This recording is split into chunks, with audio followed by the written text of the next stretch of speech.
এখন আপনারা প্রতি অনুরোধ, আপনারা সবাই আমাদের পরবর্তী আপনাদের যে 6 জন আছেন ওনারা আমাদের সঙ্গে ডিটেলস আলোচনা করার পরে বিষয়টা আমরা কিভাবে সমাধান করা যায় আমরা সেই পদক্ষেপ নেব। আসসালামু আলাইকুম প্রিয় মালয়েশিয়া কলিং ভিসা প্রত্যাশী সকল ভাই বোনেরা, আশা করি সবাই ভালো আছেন। আপনারা যারা ইতিমধ্যে মালয়েশিয়া কলিং ভিসা নিয়ে আন্দোলন করছেন যে আসলে কলিং ভিসা কবে খুলবে, ঈদ পরেই কলিং ভিসা দেবে এমন আশ্বাস দিয়েছেন প্রবাসী কল্যাণ ও বৈদেশিক কর্মসংস্থান মন্ত্রণালয়ের মন্ত্রী।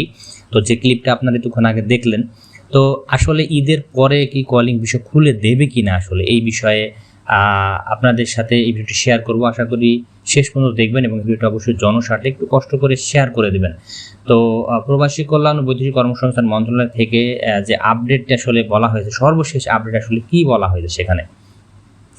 তো এখানে যে বিষয়টি লক্ষণীয় সেটা হচ্ছে যে এর আগে যে বিষয়টি বলে দিয়েছিল যে মালয়েশিয়া কলিং ভিসাতে কর্মী যেতে যে শর্তগুলি বেঁধে দিয়েছিল, সেই শর্তগুলি কিন্তু বাংলাদেশ থেকে এখন পূরণ করতে পারেনি, যার কারণে কিন্তু বাংলাদেশ থেকে মালয়েশিয়াতে কলিং ভিসায় কর্মী যাওয়া স্থগিত আছে। কিন্তু অন্যান্য দেশ যেমন নেপাল, পাশের দেশ নেপাল, ভারত, পাকিস্তান, এই দেশ থেকে কিন্তু মালয়েশিয়ার বেঁধে দেওয়ার শর্ত নিয়মে কিন্তু কর্মী যাচ্ছে। এবং আপনারা জানেন যে কম বেশি কিন্তু ওইসব দেশগুলো থেকে কর্মী যায়। তাহলে বাংলাদেশ থেকে কিন্তু এই বাধাটা আসলে কিসের? আসলে বাধাটা হচ্ছে মন্ত্রণালয়ের আমি মনে করি গাফলতি বা তাদের ব্যর্থতার একটা দায় এখানে নিতে হবে। তো যার কারণে আন্দোলনটি করা হচ্ছে। আপনারা দেখেছেন ভিডিও ক্লিপে যে সাধারণ যে প্রবাসী যারা যেতে ইচ্ছুক মালয়েশিয়াতে তারা ঘেরাও করেছে। তো এই আন্দোলনটা আসলে যৌক্তিক একটা আন্দোলন, ঠিক আছে। এটা ব্যর্থতা কিন্তু সরকারেরই, মানে মন্ত্রণালয়ের ব্যর্থতা, তারা কিন্তু পারেনি। তাহলে ঈদের পর আসলে কলিং ভিসা খুলবে। দেখেন ঈদের পর বা ঈদের আগে এটা কোনো আসলে বড় বিষয় না। বড় বিষয় হচ্ছে যে মালয়েশিয়ার বেঁধে দেওয়া যে নিয়ম, সেই নিয়মটা যদি পূরণ করতে না পারে তাহলে কর্মী কিন্তু যাবে না। এটা আপনাদের আশ্বাস দিচ্ছে।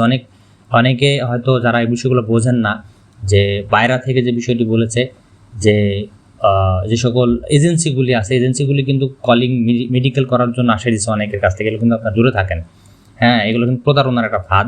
তো যেগুলো রিক্রুটিং লাইসেন্স আছে, তারপরও আমি বলি যে ঈদের পরে না, যতদিন মালয়েশিয়ার যে 10টি শর্ত বেঁধে দিয়েছে তার মধ্যে একটি শর্ত যদি নাম পূরণ করতে পারে বাংলাদেশ থেকে, মালয়েশিয়াতে কখনো কর্মী যাবে না।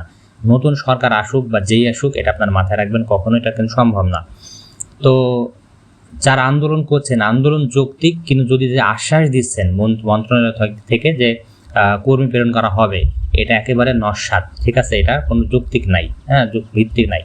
এর আগে যে সকল সচিব পর্যায়ে মালয়েশিয়া পরিদর্শনে গিয়েছিল মানে মন্ত্রী সহ, তাই সেখানে কিন্তু যে বিষয়টি উঠে এসেছে, মানে কর্মী যাওয়ার বিষয়ে কিন্তু কথা উঠেছে, ঠিক আছে। কিন্তু যে দিক নির্দেশনা মালয়েশিয়াতে বেঁধে দিয়েছে, সেই দিক নির্দেশনা থেকে মালয়েশিয়া কিন্তু কিছু করবে না, কারণ তারা তো কর্মী পাচ্ছে, অন্যান্য সোর্সখানে থেকে কর্মী পাচ্ছে। তাহলে বাংলাদেশ থেকে কর্মী গেল সে বিষয়টা তদারকি করতে হবে বাংলাদেশের স্থানীয় মন্ত্রণালয় থেকে, তারপরে মালয়েশিয়ায় কর্মী প্রেরণ করা হবে। তো এইটা হচ্ছে আসলে একেবারে লাস্ট আপডেট। একেবারে যারা মালয়েশিয়ায় কলিং খুলবে, মেডিকেল হচ্ছে, এটা হচ্ছে সেটা হচ্ছে, সেই দিকে কান দিয়েন না দয়া করে, তাহলে কিন্তু আপনার প্রতারণার ফাঁদে পড়বেন এবং আপনাদের কিন্তু মানে মালয়েশিয়ায় যেতে পারবেন না। এই হচ্ছে আসলে বিষয়। তো ভিডিওটা অবশ্যই জনের সাথে শেয়ার করে দিন। নতুন দর্শক থাকলে অবশ্যই চ্যানেলটিকে সাবস্ক্রাইব করে দিন। ধন্যবাদ সবাইকে।